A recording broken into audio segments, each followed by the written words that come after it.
बाजार से मक्के के दाने चुराए हैं, एकदम ताजे। अरे कालू जी, बड़े देर लगा दी आज। मैं तो यहाँ बैठे बैठे थक गई। बच्चा भी बहुत बेचैन हो रहा है अंदर से। अरे भाई, आज बाजार में बहुत भीड़ थी और वो रानी चिड़िया की टोली भी वहीं थी। उन्होंने पहले से सब अच्छी चीजें उठा ली थीं। हाँ हाँ, वो रानो तो हमेशा पहले पहुँच जाती है। उसकी तो किस्मत ही अच्छी है। तभी घोंसले में हलचल होती है। एक अंडा हिलता है और उसमें से एक छोटी सी आवाज आती है। दोस्तों, ये रहे हमारी आज की वीडियो के प्यारे सब्सक्राइबर्स और फॉलोअर्स के नाम। इफ्रा तनवीर, मोनिका चौधरी, भावेश, मनीषा, नौशीन और जो नहीं चुने गए, चिंता मत करो, अगली बार तुम भी बन सकते हो जंगल के सुपरस्टार। दोस्तों, अगर आप भी चाहते हैं मैं आपका नाम अपनी कहानी में लूं, तो देर किस बात की, जल्दी से कमेंट करके अपना नाम हमें भेजे। आती है कां कां। कालू जी सुनो, बच्चा आने वाला है, जल्दी आओ। क्या सच में? अरे वाह, आज का दिन तो सोने जैसा निकला। दोनों खुशी से उछलते हैं। अंडा धीरे धीरे टूटता है और एक प्यारा काला बच्चा कौवा बाहर निकलता है। देखो देखो, कैसा सुंदर है, एकदम मेरे जैसा काला। और चोंच मेरी जैसी है। बड़ा प्यारा बच्चा है। इसका नाम क्या रखे? नाम रखे जग्गू। जग्गू कौवा, जो सारे जग में मशहूर हो जाए। जग्गू, हाँ, बड़ा अच्छा नाम है। आओ जग्गू, माँ यहाँ है। कुछ हफ्ते बाद जग्गू अब थोड़ा बड़ा हो गया है। वो घोंसले में उछल कूद करता है। पास के पेड़ पर रानो चिड़िया अपने बच्चों को उड़ना सिखा रही थी। जग्गू उन्हें देख रहा था। माँ, वो चिड़िया कैसे उड़ रही हैं? मुझे भी उड़ना है। बेटा अभी नहीं, तुम्हारे पंख अभी पूरे नहीं हुए। थोड़ा और इंतजार करो। पर माँ, देखो, वो छोटी लाल चिड़िया भी उड़ रही है। मैं उससे तो बड़ा हूँ। तभी रानो चिड़िया उड़कर पास आती है। वो बड़ी चमकदार लाल पीली चिड़िया है। क्या हुआ काले कौवे के बच्चे, घोंसले में बैठे बैठे ऊब गए? नमस्ते, मेरा नाम जग्गू है। आप कौन हैं? मैं रानो हूँ, इस जंगल की सबसे सुंदर और चालाक चिड़िया। और तुम? काले काले बड़े बड़े बिल्कुल कौवे जैसे दिखते हो। मैं हूँ ही कौवा, और कौवे बहुत होशियार होते हैं। हो, बड़ी बात। पर जंगल में सबसे होशियार तो उल्लू बाबा है। उनके मटके वाले जादुई घर में तो सारी जानकारी है दुनिया की। उल्लू बाबा, मटके वाला घर, ये क्या है? अरे नहीं जानते, वो पहाड़ी के पीछे रहते हैं। उनका घर एक बड़े जादुई मटके में है। कहते हैं उस मटके में जाओ तो हर सवाल का जवाब मिलता है। पर वहाँ जाना आसान नहीं। मैं एक दिन ज़रूर जाऊँगा उल्लू बाबा के पास।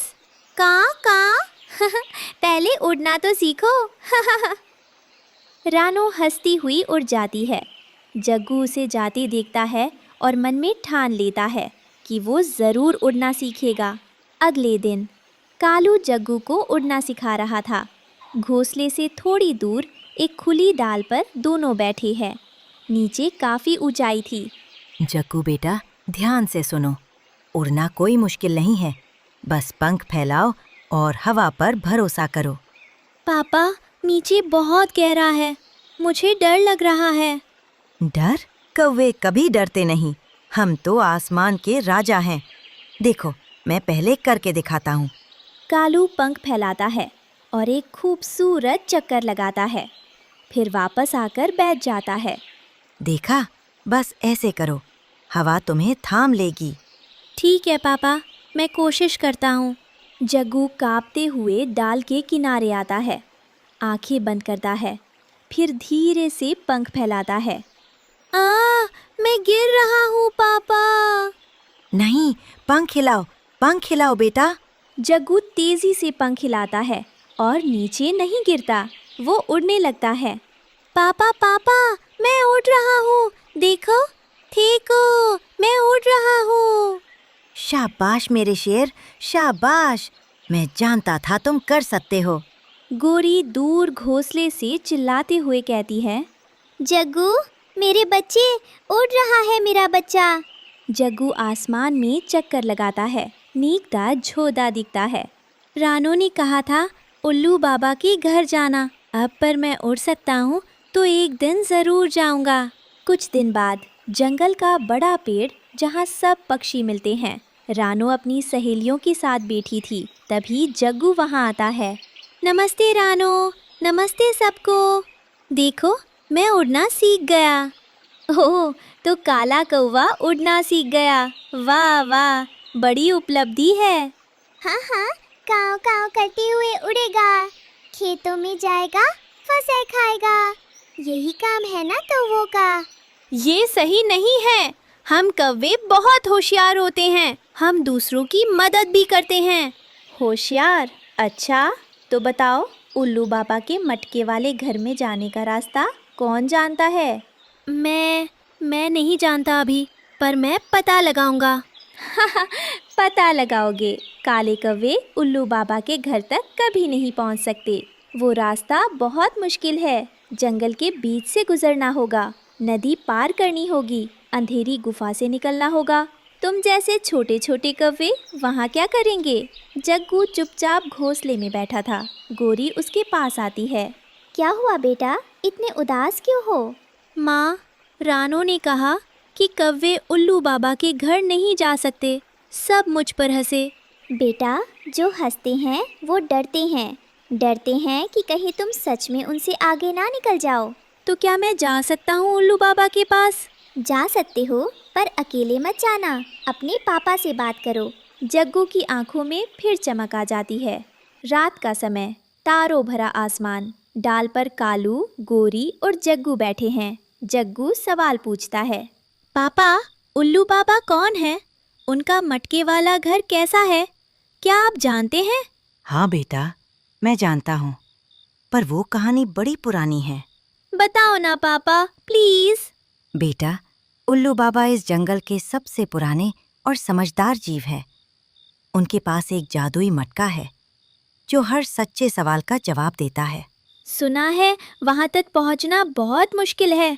हाँ, पहले काले बांस का घना जंगल, फिर उल्टे बहाव वाली चांदी की नदी और अंत में एक डरावनी अधीरी गुफा पार करनी पड़ती है। तब जाकर पहाड़ी पर वो विशाल मटका दिखता है। क्या आप कभी वहाँ गए हैं पापा? हाँ बेटा, जब तुम्हारी माँ बीमार थी तब मैं रास्ता खोजते हुए वहाँ गया था। उन्हीं की बताई जड़ी बूटी से तुम्हारी माँ ठीक हुई थी। पापा, आप बहुत बहादुर हैं। अब मुझे भी वहाँ जाना है। मुझे उल्लू बाबा से पूछना है कि क्या हम कौवे वाकई किसी काम के हैं या रानो मौसी सच कहती हैं कि हम सिर्फ शोर मचाते हैं। कालू और गोरी एक दूसरे को देखते हैं। ठीक है बेटा, कल सुबह हम तीनों साथ जाएंगे। सुबह होते ही तीनों कौवे यात्रा पर निकलते हैं। जंगल का रास्ता घना होता जाता है। बच्चे, यही है काला बांस का जंगल। यहाँ रास्ता भटकाने वाली हवाएं चलती हैं। एक दूसरे को आवाज देते रहो। पापा, यहाँ तो अंधेरा है और कैसी कैसी आवाजें आ रही हैं। बांस की पत्तियाँ सरसराती हैं। एक अजीब सी सीटी की आवाज आती है। कालू जी, मुझे डर लग रहा है। डरो मत। याद रखो, इस जंगल में रास्ता भटकता है क्योंकि हम घबरा जाते हैं। अगर शांत रहें और ध्यान लगाएं तो रास्ता खुद दिखता है। पापा देखो, उस बांस पर एक तीर का निशान है। जग्गू की तेज नजर ने देख लिया।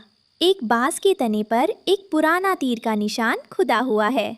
शाबाश जग्गू, यही निशान रास्ता दिखाते हैं। इन्हें ढूंढो। तीनों मिलकर एक एक तीर का निशान ढूंढते हैं। धीरे धीरे बांस का जंगल पतला होता जाता है। आखिर में वो बाहर निकल आते हैं। ये हम पार कर गए। वाह, मेरे बेटे ने रास्ता ढूंढा। शाबाश जग्गू। यही तो खूबी है कौवों की, तेज आंखें और तेज दिमाग। अब आगे है चांदी की नदी। सामने एक चमकती हुई नदी है, पर नदी उल्टी दिशा में बह रही है। ये देखकर तीनों हैरान हो जाते हैं। पापा, पानी उल्टा बह रहा है, ऐसा कैसे? यही तो जादू है इस नदी का। इसे पार करने के लिए हमें भी उल्टी दिशा में उड़ना होगा, यानी अपने मन की बात के उल्टा चलना होगा। समझा नहीं पापा। मतलब ये है बेटा, जब मन कहे डरो तब आगे बढ़ो, जब मन कहे रुको तब उड़ो। यही इस नदी का राज है। जग्गू सोचता है, फिर कुछ ठान लेता है। तीनों मिलकर नदी पार करते हैं। पापा, अब कहाँ जाना है? अब आगे है वो अंधेरी गुफा। जग्गू ऊपर देखता है। दूर एक काली गुफा का मुंह दिखता है। उसमें से ठंडी हवा आ रही है और अजीब आवाजें। तीनों कौवे धीरे धीरे गुफा में आगे बढ़ रहे थे। पापा, कौन बोल रहा है? अचानक एक आवाज गूंजती है। कौन आया है? क्यों आया है? वापस जाओ, यहाँ कोई नहीं है। कालू जी, डर लग रहा है मुझे। डरो मत गोरी, ये आवाजें असली नहीं हैं। ये गुफा की दीवारें ही बोलती हैं, परखने के लिए। परखने के लिए? हाँ, हम परख रहे हैं। बताओ, तुम यहाँ क्यों आए? हम उल्लू बाबा से मिलने आए हैं। मेरे मन में सवाल है। मैं जानना चाहता हूँ कि कौवों का इस दुनिया में क्या काम है। कौवे? काले काले शोर मचाने वाले कौवे? हाँ, और हम होशियार भी हैं, मेहनती भी हैं। हम डरते नहीं। तुम सही रास्ते पर हो जग्गू कौवा। आगे जाओ, उल्लू बाबा तुम्हारा इंतजार कर रहे हैं। उन्हें मेरा नाम पता है? उल्लू बाबा सब जानते हैं बेटा। चलो। गुफा के बाहर निकलते ही एक ऊंची पहाड़ी पर एक विशाल मटका रखा है। मटका मिट्टी का है। मटके में एक दरवाजा है। पापा, ये तो सच में जादुई है। कितना सुंदर है। मैंने कभी ऐसा घर नहीं देखा। यही है उल्लू बाबा का मटका। चलो दस्तक देते हैं। कालू मटके के दरवाजे पर दस्तक देता है। उनकी बड़ी बड़ी गोल आंखें हैं जो सब कुछ देख लेती हैं। उनके गले में मोतियों की माला है। आओ आओ कालू, बहुत दिनों बाद आए। और ये लड़का, ये जग्गू है? प्रणाम बाबा। हाँ, ये मेरा बेटा जग्गू है। ये आपसे मिलना चाहता था। आओ बच्चे, अंदर आओ। मेरे मटके में स्वागत है। बाबा, ये तो बाहर से छोटा था पर अंदर से बहुत बड़ा है। हाँ बच्चे, यही तो जादू है। जैसे ज्ञान का बाहर से देखने पर लगता है कम है, पर जितना अंदर जाओ उतना बड़ा होता जाता है। बाबा एक कुर्सी पर बैठ जाते हैं और जग्गू से पूछते हैं, तो जग्गू बताओ, तुम इतनी दूर क्यों आए? बांस का जंगल पार किया, चांदी की नदी तैरे, अंधेरी गुफा से गुजरे। जरूर कोई बड़ा सवाल होगा। बाबा, मेरे मन में एक सवाल है। रानो चिड़िया कहती है कि कौवे बेकार होते हैं, सिर्फ शोर मचाते हैं, खाना चुराते हैं। मुझे जानना है कि क्या ये सच है? क्या हम कौवों का इस दुनिया में कोई काम नहीं? जग्गू, हर जीव का एक मकसद होता है। जरा सोचो, अगर तुम खेत के कीड़े न खाओ तो किसान की फसल कैसे बचेगी? क्या हम किसान की मदद करते हैं? बिल्कुल।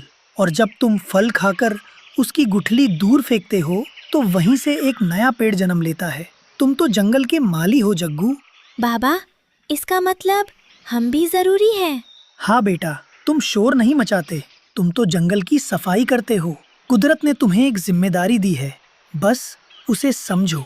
बाबा, मतलब कौवे खेतों के कीड़े खाते हैं, किसानों की फसल बचाते हैं, फलों के बीज फैलाते हैं, नए पेड़ उगाते हैं और जब मरते हैं तो भी मिट्टी को उपजाऊ बनाते हैं। यानी हम तो जंगल और खेत दोनों के सफाई कर्मी और माली हैं। शाबाश जग्गू, शाबाश। बिल्कुल सही, तुमने खुद अपना जवाब खोज लिया। मेरा बेटा। अगले दिन तीनों कौवे घर वापस आ रहे थे। रास्ते में फिर रानो चिड़िया मिलती हैं। ओहो, तो काले कौवे वापस आ गए। क्या हुआ? उल्लू बाबा मिले या डरकर वापस भाग आए? मिले रानो, उल्लू बाबा से मिले और मुझे मेरे सवाल का जवाब भी मिल गया। अच्छा, क्या जवाब मिला? ये जवाब मिला कि हर जीव ज़रूरी है, कौवे भी, चिड़िया भी। हम खेतों को बचाते हैं, जंगल को उगाते हैं और रानो, तुम जैसी चिड़िया फूलों का रस फैलाती हैं, फल उगाने में मदद करती हैं। तुम भी ज़रूरी हो। मैं ज़रूरी हूँ? ये तुमने कहा? हाँ रानो, उल्लू बाबा ने बताया। तुमने जो मुझे ताना दिया था उसी ने मुझे उल्लू बाबा के पास जाने की हिम्मत दी, तो उसके लिए शुक्रिया। मैंने जो कहा वो गलत था, मुझे माफ़ करो जग्गू। कोई बात नहीं रानो, चलो अब दोस्त बनते हैं। ठीक है। मेरे बेटे ने दुश्मन को भी दोस्त बना लिया। यही तो असली होशियारी है। एक सुबह अचानक जंगल में आग